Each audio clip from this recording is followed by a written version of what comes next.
Let's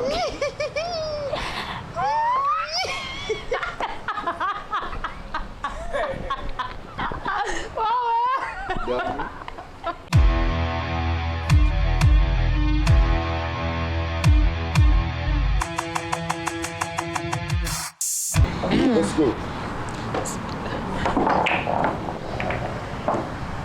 Ebintu byebyo bannange ddala nkuba mpya tuli wano ku club ambias ebukesa gwayagala kubanga otambulira wamu n'omutindo nga toyagala kulekebwa mabega munnange nno olina okukimanya nti buli lwamuka gabeerayo ne seductive night ne babeerayo na frigo band kugamba gwe ng'owagira ennyimba za frigo ng'oyagala biri ebiseera ebyedda okubanga oyagala ennyimba ezo okitegeera abasajja abo bayimba ennyimba nno kati gwe ng'oli oyagala frigo buli lwamukago obeera olina okubeera ng'ojjano kyebiri kyo ng'oyingira vibe nga bulijjo amanya MC Shitah, queen of the vibe, queen of stress free. Njagala okujjukiza leero tukoledde mu kifo kyanjawulo ambiance ebukesa ndowooza olaba weenyirira enyiriranga muntu enyiriranga ffe obadde ki njagala okujjukiza nti buli lwakusatu babeerawo ne live band then ku Friday babeerawo ne campus night gwe jangu abaana ba campus by the way ku Friday bajje balye ku zaabwe stress free naye nga neeyanjidde Sendege yagamba ndya zange ensi woodda onookwatira akasente obulamu simanyi kyobeera okutegekedde erinnya nze Bridget Nsunga aka Brizzie in your program The Maidengals one of cbsfmMG official channel ate ngo osobola tufuna ne ku TikTok osobola tufuna ne ku Facebook ne tuba nga tukutambuza ne tuba nga tutambulira wamu Shitah leero tukwagala okumanya ebintu omwana omuwala byasuubira ng'ali mukwano nga bakuganza obanga muli mu dating nga ffe abaana ba campus tusobola okubanga nga tukitambuza oba nga tukyogeramu nze nganze omuntu wabanga omusajja oli ku datinga ng'onkwana omusajja soka onkubira ebisurprise ebyo obaye ebisurprise ebyo ntegedde ogenda tandikira ku ssente mukwano nze sente oba omusajja tolina sente wano obeera wakulemye wano wabeera wakulemye my dear ne bannange Shitah naye kakano konna akayingiza siikayingiza mukwano simanyi nawe oba gwoteeba eriwa oba eri kweriwa sinagitegeera byonna tujja nabyo byaffe abasajja mulina okukola ki mulina otukuba bizi surprise balirayo kankubulira wali omusajja akwagala naye nga mukwano mukono gamu wano kuwalera tata ngati mbeera nkwagaza ati mwabagala buno buddeeti simanya ate hani nkututteko nkusibye ku kandooya omuli babwiyeeyaawo okulaba mu kibathtub okuyiriddewo byoyagala mwama mukwano byenjagala by the way ekyandeetera n'okukalula omutima waliwo omusajja gwe nako yali birthday nno kankunyumize twala omwenda surprise nazirya ne looni nalya looni nekolera omusajja surprise birthday naye omusajja enkeera akuba ku simu ye ngolooza ekyaliko sorry the number you're calling is busy try ngomanze omuwa ekyomwenda nagenda namu boutique ya mama wange nokebera mukadro wenamala okuya looni mu kibiina emitwalo egyo mwenda nengera mu boutique ya mama wange nensasula engoye mukwano omusajja twesanga wali eri nesooka nemukola ki nemuwa akasente nemuwa engoye naye nga bannange ebintu bwevaku ebyo gwabaagala ssente ebintu abaana balaba n'ebyo baagala nga bagasajja babaganza bingi nno nze ekisookera ddala nze respect kapulu nga oyingiza kapulu kakumazeko ebire wonteeba weweekangisa naye nga baana balaba nebaagala Shitah respect gwevaamu ebyo ebya ssente omusajja no newaba kwaserenga akumaye waka nakutula emigojo sente ezo sikaana naye kati kankugambe essaawa zino omusajja akyakuba mukazi we oba omuwala gwa dating amanya wano wakulemye bawunyisa ne mu ngato n'okola otya nakuwadde ssente nakugulidde keeki nga birthday etuuse kati mukwate engate eyo Brizzie sikakwagala musajja sikalaavu sikakubeera muno njagala bitreat bya surprise bikoze bitya mukwano otandika kunku obeera wakulemye by the way ebyo byengamba abakazi mbuze nyina okuguma nyina okufumba sinangaze bajjajja baffe bafumba nyonyo because bitya bajjajja bafumba bafumbira ku guno mulembe gwakyuka mukwano fida yajja amateeka gajja nze munange n'okuba simanga ndiwo kuguma lw'abaana mukwano wabeera wakulemye naye ntibabirala abaana baya bye basuubira mu relationship abaana bane twagala respect gwe shita gwe respect ng'ogimaze twagala omusajja alina confidence omanyi kinawe ofunyeyo akasajja kalujonjogo kati akalujonjogo keyambula tekeyambula keyambula kebikka nze njagala omusajja ng'alina confidence ng'alina confidence etya mu nsonga zitya seezeeyo kale wadde gyenjitunuza direction naye guli wamu agenda kwokya gye bujja si kwokya guli wamu omusajja kita alina confidence nakuba ku simu si bino kaagala okutwala ye lwaki mbavuma ayagala okutwala out okitegera ekintu ng'ekyo naye waagamba ate noba oli bize ensonga aba aziyita bbali nawe aba ayagala okutwala ewa maama ensonga tuwagala omusajja ng'ali confident omusajja atya olina okuba ng'osalawo salawo kiggwe njagala kutwala ku date kiwedde kankubuzeyo ekibuuzo kankubuze Brizzie ekibuuzo omusajja akulabye leero n'akwegomberawo kyogamba waakusaba akanamba okamuweerawo lwaki sikamwate oba abandi zanjagala njagala waabo ebyo bya speed si bya supiidi yebitya oŋŋamba kyoyagala ne mmanya naagaana oba si sooka oteebeyo omupiira gumubaati guteebe ate gw'oyagala ebyokusalawo nawe salawo nga naateeba gw'olyawo no kakinkola nsembereze nnyini amaproducer zoominga naye ono pula alabiza okugwa akasinadde omupiira gw'enteebi naye nga gwalaba naye nga tebatugira alaba banne tuli wano ku club ambiance Bukesa Afrigo night buli lwa mukaaga kyebiri kyo ng'ojja onyumirwa munnange ate gwe tuteebesa gwo guliwa buli salade etandika mu mwezi nga gw'owaayo ssente z'ekyebiri kyo ng'ojja ng'onyumirwa ye mwe Afrigo kita si mwe muli ono omusajja oba bamuyitaani ono teri mubi ku nsi anti gungi ena ati tukawumenizidde akakayimba tokamanyi sikawulira nga nemwanakotoliwakaakati tuwemu kapeera osanga nakajjukira Katonda yakola abakazi n'abalungi buli oyagala omutono gyali oyagala omunene kati gwali eyo ng'oyagala okuwuliraku ebo nonowe magolo w'ennyindo oba ali eyo sabula sabula oyo yali emupyoba kati buli ali eyo ng'ayagala naffe abalaba kampasi bannange buli lwakutaano mulina okujja wano ku campus night mwabanyumirwa ebyenge ne mubikuba ne mudeewa mwe nga muli muti naye nga kitatudde ku mulamwa gaffe ate banayambi asome bayirayo kangambe omusajja ng'oli eyo zitreat zino tolina zeerabira zitreat kibaama baneze njagala omusajja nga zibillboards mukwano akutandikirwako kipande oluzaawa yenze naye wali omusajja akwagala mukwano nobeera ng'eyazza ennaku naye leero naateeba kiguuni mu kisenge billboard takutaddeeyo mukyala wange si wa public mukwano oba ng'onjagala nteekaayo ensi ekimanye nti yono mukyala wange bwenzi bwe mbagamba oganya okunteekayo kitegeeza oli musajja mwezi naye namuneemu abakazi mwagala okwefuula mbu abasajja mwabategera abantu tebategeerekeka akutima ne ku billboard nga kweyeraba yegwekaye kutidde ne banaye n'okinkola zino zi whatsapp gibyezajja mukwano nkiseetinga ogenda n'ebindi nga bakusevingako nnamammoni ate muneeweeraba ku billboard osanyusa naye nga kita ebintu ebirala abaana babala bye basuubira mu relationship naye olwaleero simalina kumanya naye ebintu ebirala mukwano badde okyatugamba communication nze oba oyagala kikyoyagala kiŋŋambi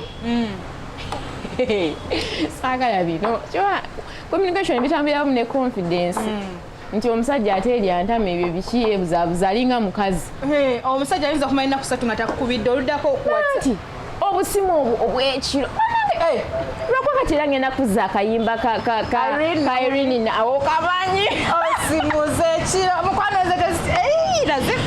obudde bugenderera bannange bintu ebyo tubyagala ebyo nomala ng'oŋŋamba onjagala tuli mu relationship sebo twekwana mpita na girlfriend wo wiiki neggwako nga sifunye wadde akasimu Mutuleetera onnoonya ebiragaane tulowooza mbu twatulina ekizibu ng'abasajja bano be balina ekizibu. Omusajja guli ne gumanya gukwana omwana ne gumalako wiiki nga tegumukubidde essimu. Omusajja akuleetera nga bawala n'okuwola balabe ate oli mukyeni.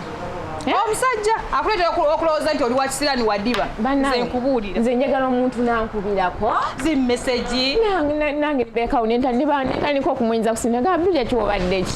Okitegeera ekintu ate naabo erina engeri gyenyirizaamu ke kasikini kendaba ewuwe essaawa zino. Kyogamba ndi mu mukwano. Lwaki ompayiriza? Taata agula buguzi mata n'ennywa. Toli mu mukwano abasajja abesonyiwa. N'abavaako. Nalabako omwana ng'akuba kapulu ng'akola ati. Naye maama nayingizaayo omupiira. Bino nga byabalonde mu my dear. Gwe Shitah. Tuwe ebintu ebirala abantu abaana baba betusuubira mu guntu. Tubone tuwagane maturity. Tutwagala abantu abakulu. Guno omusajja obukulu abakazi kibooko si bukulu. Maturity, level of maturity eriwa.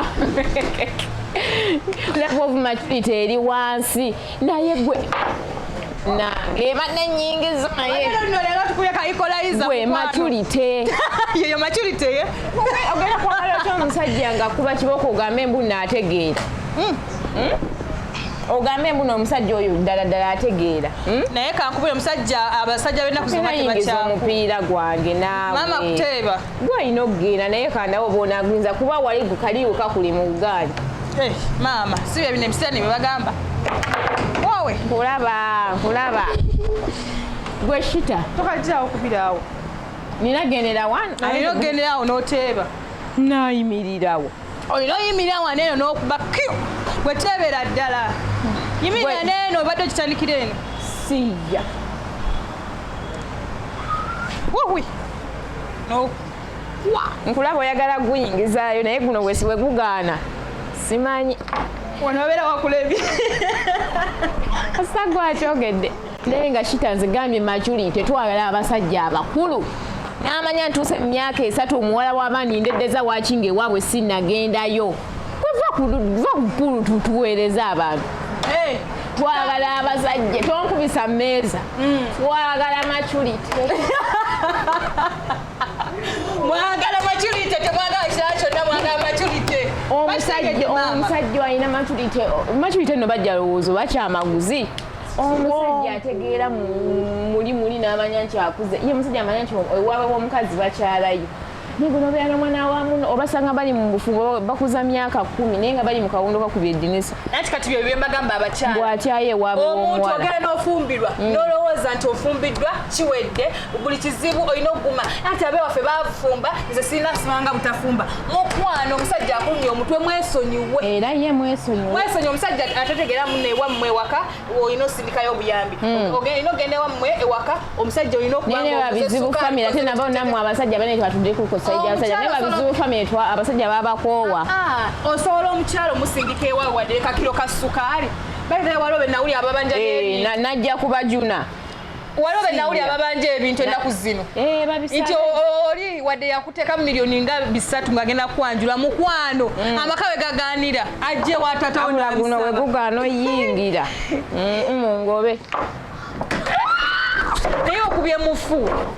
Nze nyingiza buyingiza. Oyingiza buyingiza. Tugenda ko mulango bakama waffe tukomewo onayingiza buyingiza ye tafaayo bamupiira ki. Shitah omusajja ayagala muno tujawule nze bugimu oda njagala nga nyingiza bwe. Subscribe to our YouTube channel now and make sure you never miss another upload. Katunyumira programs zaffe zonna z'osubiddwa ku YouTube channel yaffe eya CBS FM UG. Ring the bell and never miss another video. Twegatteko ku channel yaffe eya CBS FM UG ng'onyiga kadawo oba YouTube bell button osobola okufuna okumanyisibwa ku buli program gye tukuweereza. Leave a like now. Teweerabira YouTube channel yaffe CBS FM UG. Subscribe and leave a like. Polisayo mbulangu ovo eno program the Maidengalz tuli wano pura tutabudde. Eno obaba tebatunyonnyodde eno ebagita naye nga ffe tuyonoona byonoone kasatu banga tuyingiza munda. Oba waliwo gyempress omwaka tuguli mu maaso the Maidengalz n'abatuwuliriza kati mu maaso eyo gye tuguli. Kano okaseetula n'okazza wano.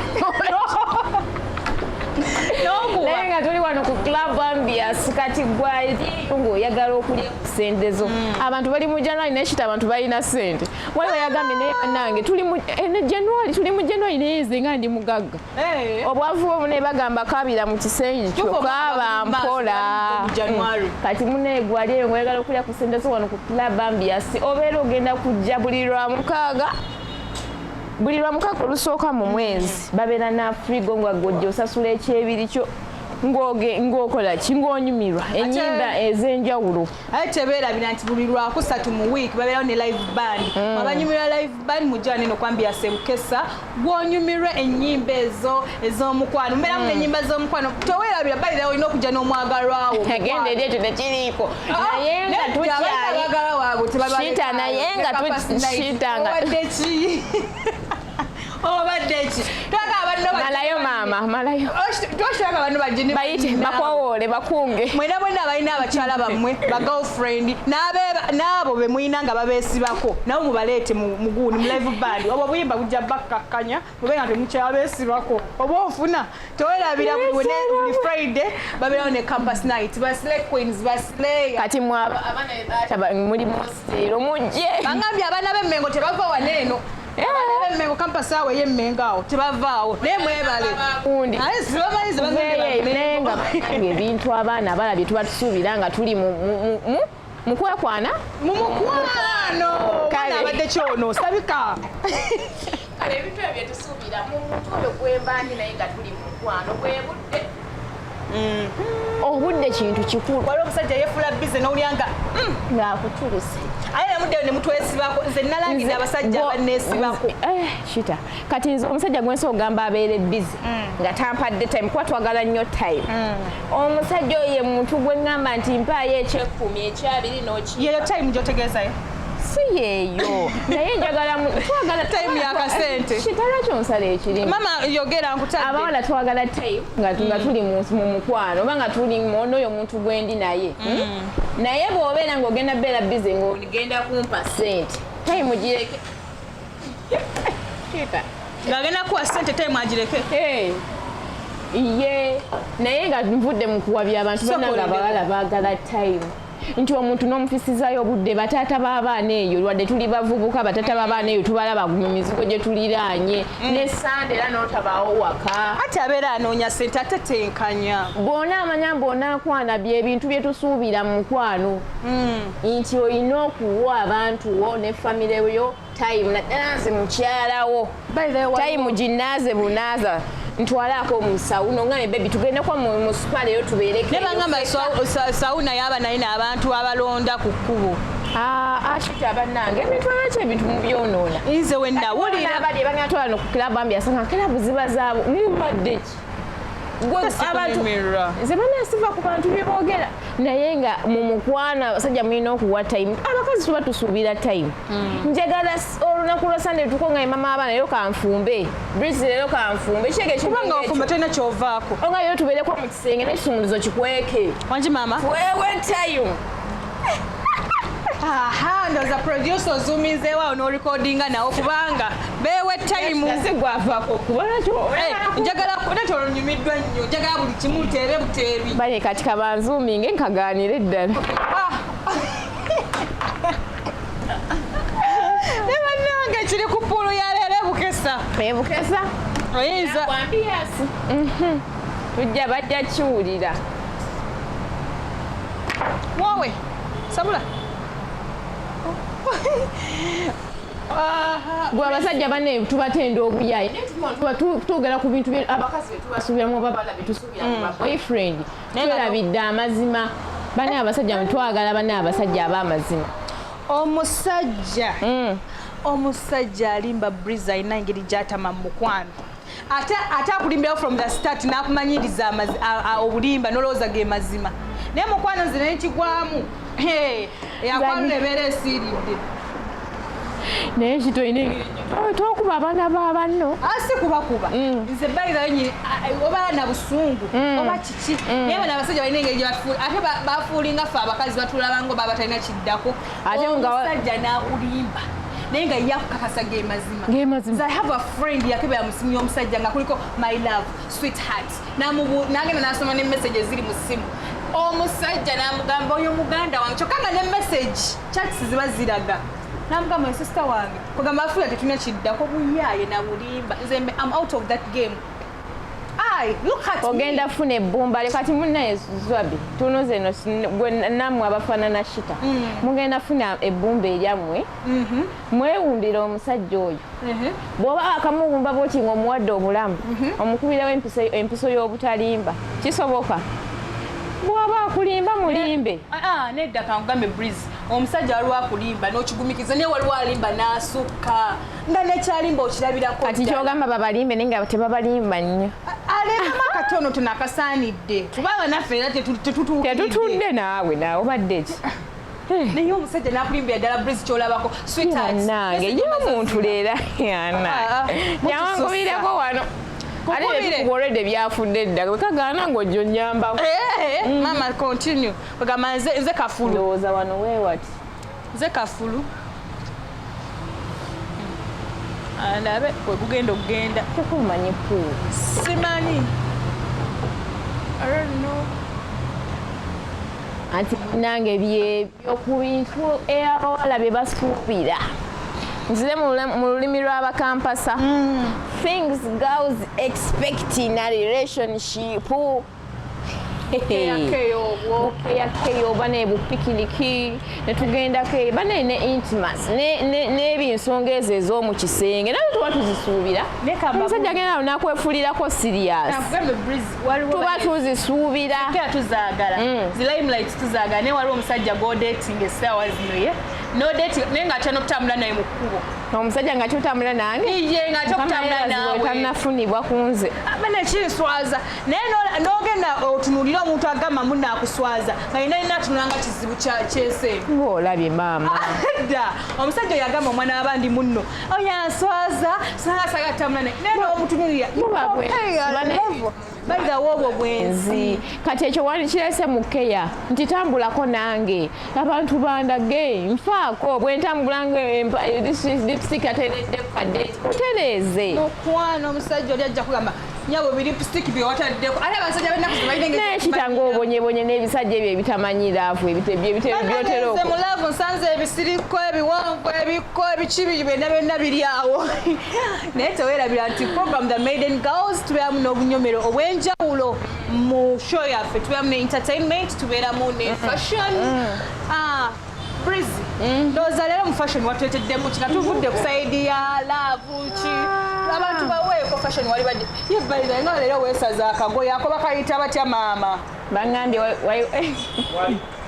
bagambye kisweta kiki naye baba okikubye soko imyali producer ndowooza akuzooming from down to up tajja kunzoominga yeyo tali mu mood tali mu mood soko babantu ekiri mu fashion naye nga bategedde bulungi ne program za Maiden Girls tubeera wano ku cbsfm official channel osobola munaye notufuna ku TikTok notusanga ku Facebook ebyo byebimu ku bintu ffe nga aba Maiden Girls tetuze nga ba love professor tukyejjeeko bye tulowooza abaana abawala oba abakyala abali bye bayinza okusuubira mu mwagarwa bwabwe bye bayinza osuubira abasajja baabwe bakolera nga bali muki nga bali mukwano naye nda fashion dos omanyi bwe tujja wano ngenda nkuba kubyeyo empiso mbakubayo akayisoyisawo aka fashion nimuna ate notasobola kubeera ng'olekebwa emabega tuwe mami ennaku zino mu fashion dos ebintu ebitraininga Shitah so video bwabala babusibye nnyo naye nze we nakoze research owangenda fashion batulaga half pence ali bulala half pence nosoboka wano emaaso afe abakyala tubitegera nosoboka wano kapenso negakomako wano emabega ne basayo olumu braids olumu ne babuleka ne bugwa olumu ne babuteekamu bu beads kwegamba ngoyagala bagamanga ennaku zina like 2 years back bagamanga penso w'abakadde naye munene ng'akusibye mufu bw'aba akusibye ng'amanyi mukwano beera ogenda tambulira ddala n'omulembe and mu bintu ebimu mu fashion dos ebintu byalina okubeera nabyo oba the must have ndowooza ke ka sunscreen kekatya maama obadde era okaleese ng'okimanyi nyina okubuuza ka sunscreen si musajja si mukazi ka sunscreen olina obeera nako kubanga akantu ako kakuyambako okugoba enkanyanya enkanyanya ozimanyi nobeera mwana ng'oli wa myaka 23 naye nga wenna feesi oli wakulaba gamba oba kino kyataano.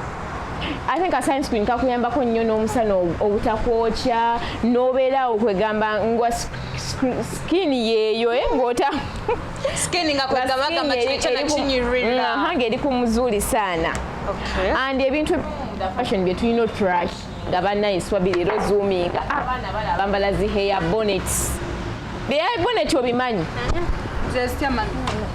Anti nze nyiza okuba nga nkitegedde naye alaba okay abalaba la Maidengalz so wano kubanga ye Pulu yaganye dda yalemye naye bi hair bonnet bannanga waliwo omuntu leero sigama muno mu fashion dozi mweki yoba kale mu the fashion abantu bajjaga machi naye waliwo yankubya akamera nanga budget tugambire ku baana balabambala bi hair bonnet balekerawo byambala bino ebintu so olumuntu byesa tugenda kwebaka olumu ngoyagala kunaaba bakola ka makeup ne bakutekako ekintu ekyo ngoyagala envirizi emekugwa mu maaso nosanga omwana omuwa nange mbiina mbyama naye nawe mmanyi wembikomya oba nina wembikomya nti banewe mafuna ennyumba so afuluma nakyo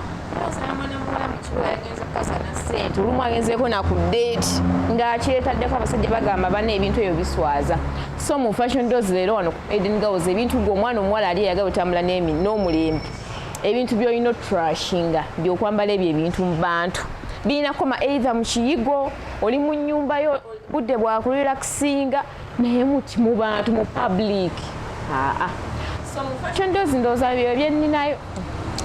Nga tuvudde mu fashion olunaku olwaleero mu entertainment tulinawo oluyimba olutambula ennaku zino walutegeddeko mukwano ngamba have you ever been there nga omisinza omuntu n'ogamba bannange sweetheart wange singa waneeno waali singa kino kyekigenda okubeerawo omwana yakubya akayimba bamuyita nabo wano kalibya Jasmine ntegedde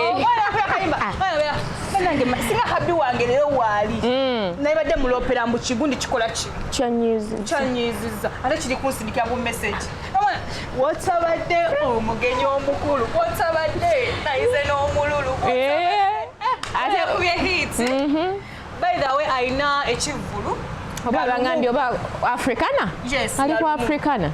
Nga lumu. Mwezi kimachi? Akyalina yakabanga. Baba. Oli omwana. Ayina kala. Ninge video yafulumye tennafuluma. Video tennafuluma. Egenda fuluma I think guno mwezi. Then guno mwezi naye waliwo katika video akayotambula ke yakola nga some challenge with these guys Basami and Shower. Then ekirala mu entertainment kyetulina. Bane MC Katsi. Yavuddeyo n'agamba nti mwe abantu abagamba nti mangazi nalokoka simanga tenchakuba amabaala n'abagamba it's a call from God. Katonda wakuyita n'akulabikira oba n'akulagaya kati n'avayo n'agamba waliwo olunaku lwe bakwata ne Jake ku stage naye nga Katonda era alikola kikungezesa emyaka gy'abayedde mu entertainment for almost 20 years tebamukwatangako Jake 20? Abasajja bali mu 3 mukwano kati omulabo yizo n'omugamba sweet 15 nze tali nagambyeko bannaye Douglas oyo nga ndowooza ba myaka gyaffe basajja munayo gwe mukwano oyinza okwagala okuyitayo yagendayo wa naye no negundi ffe tetu lyrics za Joylanda ffe tebitugundi nekubanga ffe tebitu you know me very well amakasi awo buukawo awo siwe ngamba ayina ne maaso gye yeeyongera nagamba oba oli mukulu oba ffe biki oba oli muto ffe tebitu oba ebyonze kakati munange Katsi nagamba ye waddembe okuvaayo nagamba kangendeko at least mu ambiance wali eri ebukesa nga webeererawo live band buli lwakusatu ngende mpitirewo sitankwagala kubeera mu chachi 24 hours ng'ate balina gundi ng'ate balina frigo buli mwezi wekutandika we bati era neyebaza nnyo Pastor Gundi Kayanja kubanga gyasabira nagamba oyo omwana bulijjo Katsi mulokole yalokoka born again azini born again era woba nateekayo shuba wanateekayo concert tekimugana kujja ku stage mukwano wadde yalokoka anti ebintu byawukana osobola osanga omulokole naye nga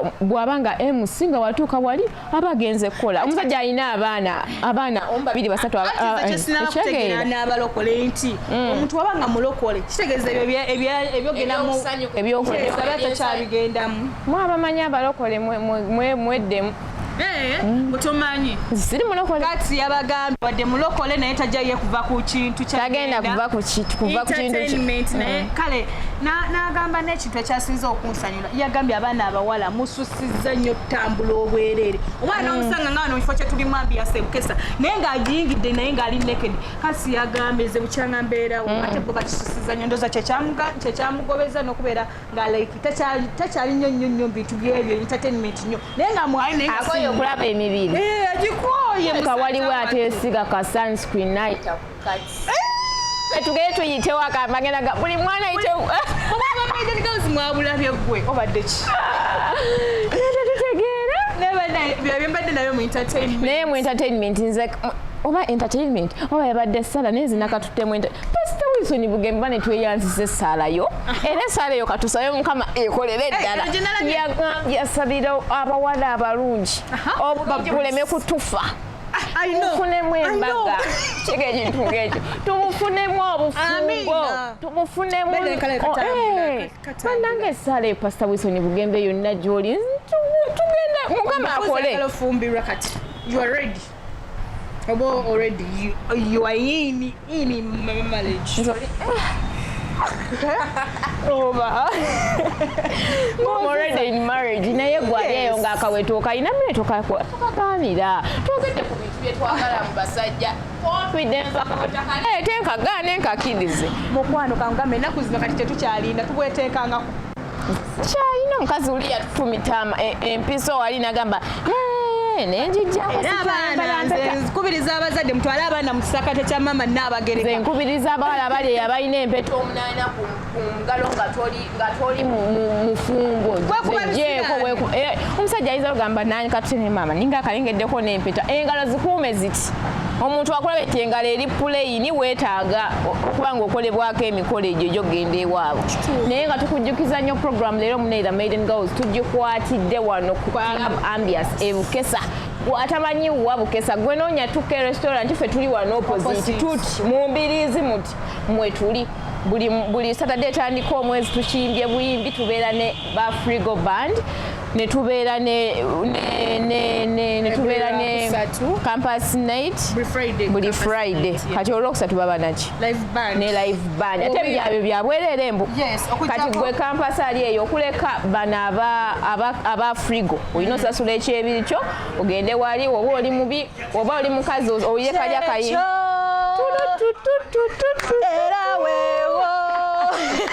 program the Maidengalz nsigadde nze Bridget Nsifuga aka Brizzie ne kyana kinatoe Shitah queen of the mic omukyala yakowa stress omukyala atagala kumanyirwa musajja ate omukyala abannesibako yaliongeddeko erinye sakyayaga abasajja bannesibako because of my money tulabagane olunaddako Ssaabasajja Kabaka awangale CBS FM.